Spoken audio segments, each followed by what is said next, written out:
പുരാതന ഇന്ത്യൻ പുരാണങ്ങളിൽ നിന്നുള്ള പഴയൊരു കഥയിലേക്കാണ് നമ്മൾ ഇന്ന് പോകുന്നത്. ആനയും അന്ധരും. വളരെ കാലം മുമ്പ് ഒരു ചെറിയ ഗ്രാമത്തിൽ 6 അന്ധന്മാർ താമസിച്ചിരുന്നു.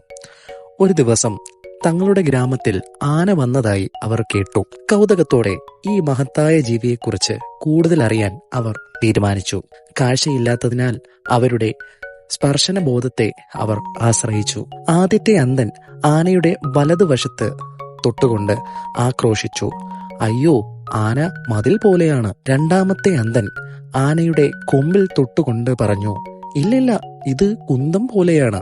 എന്നാൽ മൂന്നാമത്തെ അന്ധൻ ആനയുടെ തുമ്പിക്കൈയിൽ സ്പർശിച്ച് പ്രഖ്യാപിച്ചു, നിങ്ങൾ രണ്ടുപേരും പറഞ്ഞത് തെറ്റാണ്, ഇത് പാമ്പിനെ പോലെയാണ്. അപ്പോഴേക്കും നാലാമത്തെ അന്ധൻ ആനയുടെ കാൽമുട്ടിൽ സ്പർശിച്ചുകൊണ്ട് പറഞ്ഞു, ഇത് ഒരു മരം പോലെയാണ്.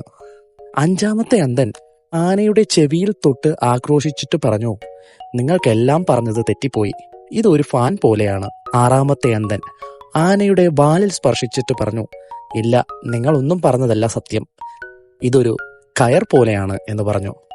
ഓരോ അന്ധരും ആനയെക്കുറിച്ച് വ്യത്യസ്തമായ ധാരണകൾ ഉണ്ടായിരുന്നു. അവരുടെ പരിമിതമായ അനുഭവത്തിന്റെ അടിസ്ഥാനത്തിലായിരുന്നു അവരത് ചിന്തിച്ചു കൊണ്ടിരുന്നത്. അവരുടെ വാദപ്രതിവാദം നിരീക്ഷിച്ചു കൊണ്ടിരുന്ന ഒരു ജ്ഞാനിയായ വൃദ്ധൻ പുഞ്ചിരിച്ചുകൊണ്ട് പറഞ്ഞു, നിങ്ങൾ ഓരോരുത്തരും ആനയുടെ ഒരംശം മാത്രമേ സ്പർശിച്ചിട്ടുള്ളൂ.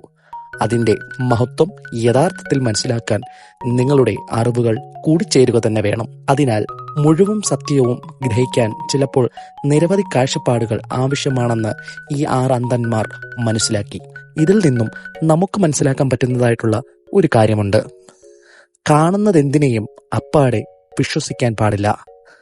അതിനെ ഒന്ന് അടുത്തറിഞ്ഞ് മനസ്സിലാക്കിയിട്ട് വേണം അതിനെപ്പറ്റി നമുക്ക് ചിന്തിക്കാനും മനസ്സിലാക്കാനും. നല്ലൊരു ദിവസം നേരുന്നു.